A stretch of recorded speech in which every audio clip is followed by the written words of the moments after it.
Bonjour à toutes. Alors aujourd'hui je vais vous montrer quelques petites astuces pour éviter d'avoir mal aux épaules, aux coudes au fur et à mesure des semaines, des mois, des années.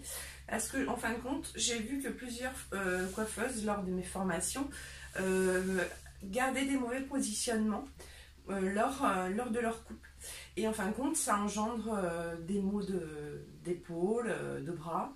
Donc voilà. Alors, je voulais vous montrer simplement, quand vous prenez une mèche, que vous la preniez soit à 45 degrés, soit à 90, d'accord?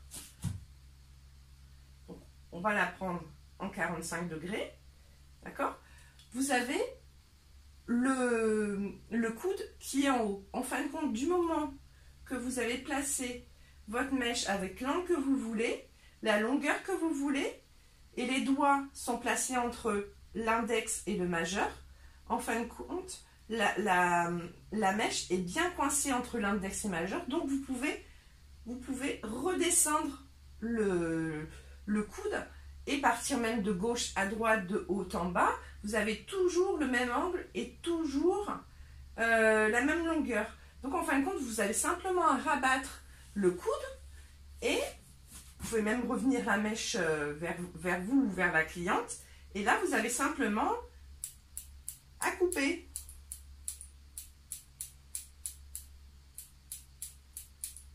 Ce qui vous évite d'avoir mal à l'épaule et toute cette partie-là.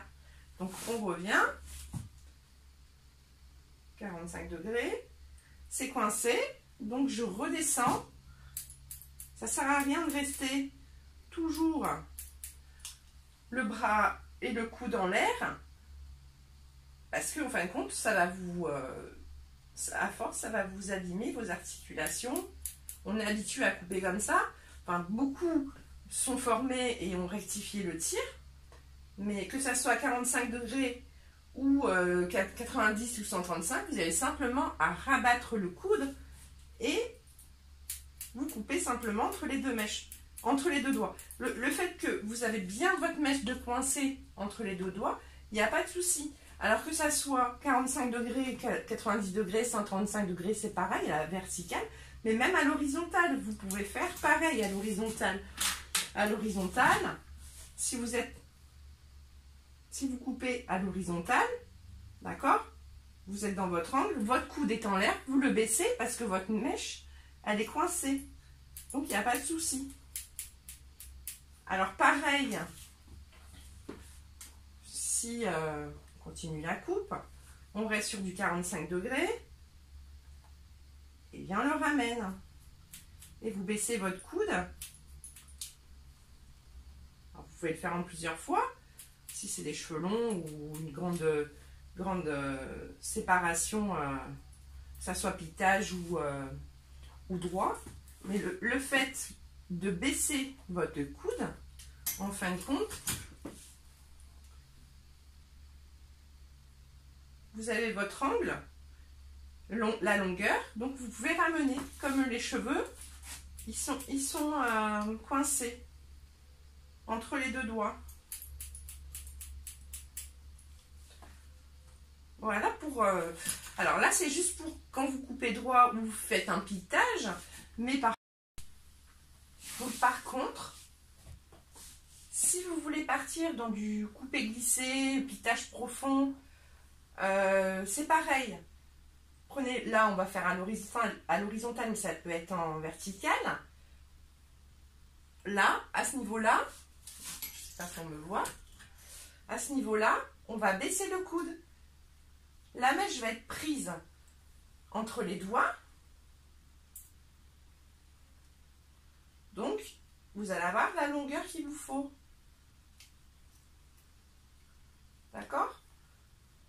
Donc, on fait glisser dans les doigts, on descend le coude, et là, vous pouvez faire votre coupé-glissé, votre piquetage profond, arrachage avec le Pfizer, comme vous voulez. Mais le tout, c'est de partir à l'horizontale, de baisser le coude, et après on fait le coupé-glissé. ou le piquetage profond. D'accord? Mais c'est pareil en coupé-glissé ou en effilage profond.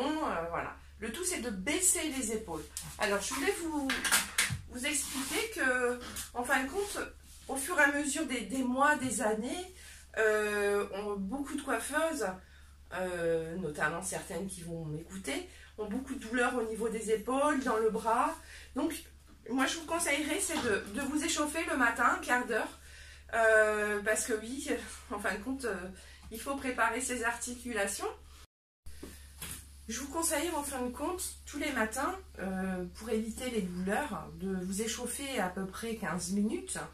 Pourquoi? Parce que vous travaillez beaucoup sur vos articulations et si elles ne sont pas échauffées, c'est pareil hein, qu'un sportif.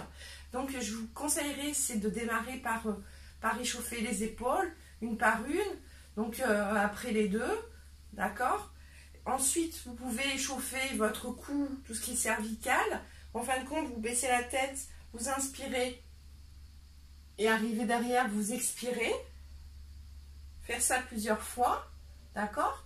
L'autre côté, donc vous inspirez vers l'arrière, vous expirez vers l'avant. Ça va vous faire déjà échauffer tout votre cou, vos cervicales. Ensuite, les poignets, d'accord? Bien faire chauffer les poignets.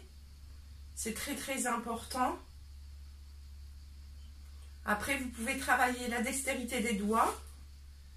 Parce que ça, que ça soit en mèche, en chignon, en tresse, c'est très important. Alors, ensuite, pour tout ce qui est nerf carpien, tout ça, ça peut que améliorer et éviter d'avoir des problèmes. Hein. Donc, moi, je vous conseillerais de vous échauffer. Alors, vous pouvez aussi travailler vers l'arrière et vers l'avant. Travaillez aussi les hanches en faisant des ronds. Bon, je ne vais pas vous faire un cours de gym, mais c'est simplement, je vous conseille, c'est de vous échauffer, surtout pour celles qui ont des douleurs au niveau des épaules et des bras. Je vous conseillerais de vous échauffer le matin avant de partir au boulot, ou alors faire ça, avant que votre cliente arrive.